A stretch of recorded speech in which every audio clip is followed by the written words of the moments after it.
एकादशी के नाम से भी जाना जाता है। यह एकादशी ज्येष्ठ माह के कृष्ण पक्ष की एकादशी है, जो कि 26 मई दिन गुरुवार के दिन पड़ रही है। इसका महत्व गुरुवार के दिन पड़ने से और भी अधिक बढ़ गया है, क्योंकि गुरुवार का दिन श्री हरि विष्णु को समर्पित होता है। माना जाता है कि गुरुवार के दिन जो भी भक्त सच्चे मन से श्री हरि विष्णु की उपासना करता है, उनकी पूजा अर्चना करता है, तो उसके जीवन की सारी परेशानियां, सारे कष्ट दूर हो जाते हैं। और तो आपको इस दिन यह उपाय अवश्य करना चाहिए। आपको क्या करना है, एकादशी के दिन सुबह जल्दी उठकर, ब्रह्म मुहूर्त में उठकर स्नान आदि से आप निर्वृत्त हो जाएं और अपने मुख्य द्वार को सबसे पहले शुद्ध करें। शुद्ध ऐसे कि आप पानी का छिड़काव करें और दीपक प्रज्वलित करें। मुख्य द्वार पर कलश रखें। उसके बाद अपने मुख्य द्वार पर आपको स्वास्तिक बनाना है हल्दी से। जिस समय आप स्नान कर रहे हैं तो अपने स्नान के पानी में आप चुटकी भर हल्दी और 3, 9 या फिर 11 दाने काले तिल के डाल लें और ओम नमो भगवते वासुदेवाय मंत्र का 11 बार जाप करके आप स्नान करें। उसके बाद अपने पूजा घर की सफाई करें, अपने रसोई घर की सफाई करें और पूजा घर में माँ लक्ष्मी और भगवान विष्णु की प्रतिमा के समक्ष दीपक प्रज्वलित करें। उसके बाद आपको क्या करना है, आपको दीपक प्रज्वलित करना है। उसमें दीपक में आपको 1 लौंग का जोड़ा डालना है। 1 लौंग का जोड़ा यानी 2 लौंग डालनी है आपको, साबुत 2 लौंग डालनी है।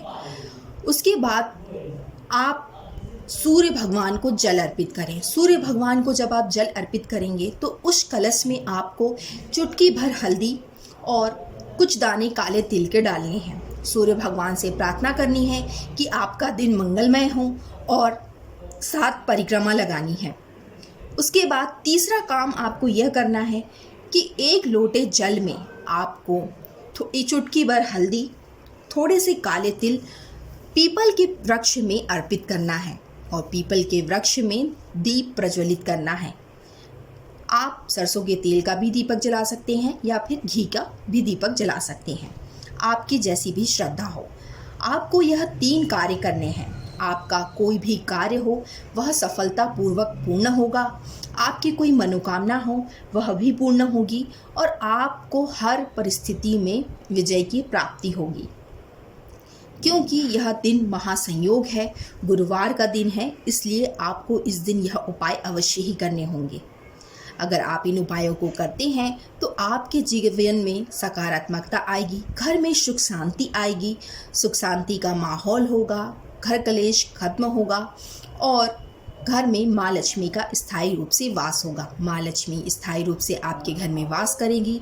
कभी भी धन्य धान की आपके घर में कमी नहीं होगी, कभी भी आर्थिक तंगी से आपको गुजरना नहीं पड़ेगा। और कुछ बातों का आप विशेषकर ध्यान रखें, जैसे हमारे घर के मुख्य द्वार पर हमें कभी भी चप्पलें बिखरा कर नहीं रखनी चाहिए, क्योंकि ऐसा माना जाता है कि दिन भर में माँ लक्ष्मी 7 बार हमारे मुख्य द्वार पर आती हैं और ऐसी परिस्थिति में हमारे मुख्य द्वार से वह लौट जाती हैं। तो आप अपने मुख्य द्वार का विशेषकर ध्यान रखें।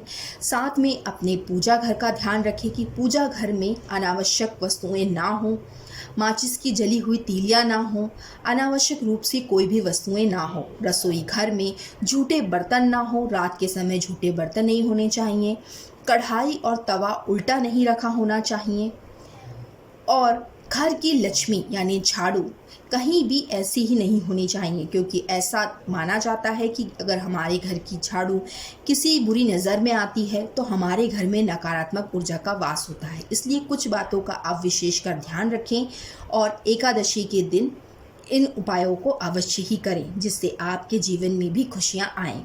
श्री शिवाय नमस्तुभ्यम। दर्शकों, आपको वीडियो पसंद आया हो तो वीडियो को लाइक करिएगा, कमेंट बॉक्स में जय माँ लक्ष्मी लिखकर मुझे ज़रूर बताइएगा। श्री शिवाय नमस्तुभ्यम। दर्शकों, धन्यवाद।